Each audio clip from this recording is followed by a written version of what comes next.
want us to focus in on verse number 13. Brethren, I count not myself to have apprehended, but this one thing I do, forgetting those things which are behind and reaching forth unto those things which are before me, which are before. Consider with me this thought, and this is our thought as we go into the new year.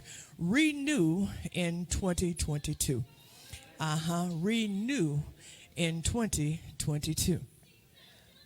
And a few years ago, I was playing a game on my cell phone. The game was called Candy Crush.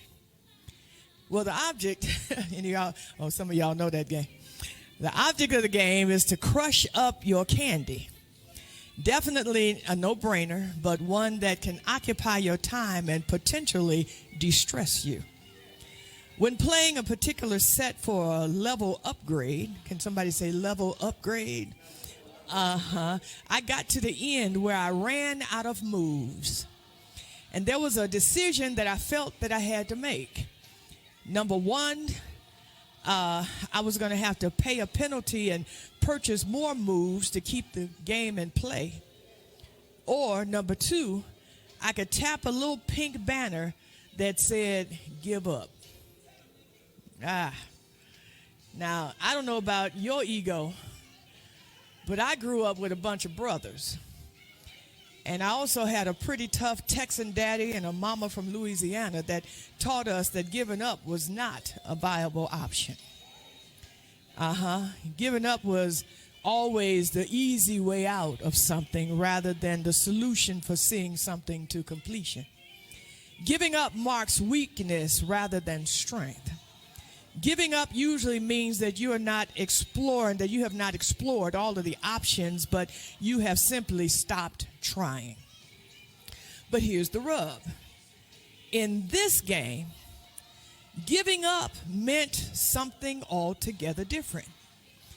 Giving up in Candy Crush meant that you could start all over again. Oh my goodness. Fresh ideas. Fresh moves fueled by the knowledge of the mistakes of the past. Fresh insight, fresh energy in a new life. In other words, in order to be refreshed, I had to be willing to give up the old life. But that was not the end of the story. Once I gave up the old life and I got a new life, that new life came with benefits. The most major benefit was that that which I had learned from my past. As I started to play with a new player, I knew the path. I knew the pitfalls. I knew the weak spots. So I knew how to avoid them and to gain a higher score the next round. Good God from glory. Well, my brothers and sisters, the good news today on January 2nd, 2022.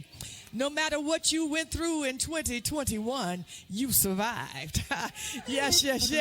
No matter what you went through, no matter what happened to crush your spirit, no matter what happened to you to dismantle your joy, guess what? That thing didn't kill you. Good God from glory. You are still here. It may have knocked you down, but it did not knock you out of the game. So to quote Israel Houghton, it's a new season. It's a new day. A fresh anointing is flowing your way. It's a season of power and prosperity. It's a new season coming to me. Yes, we have entered into a new season.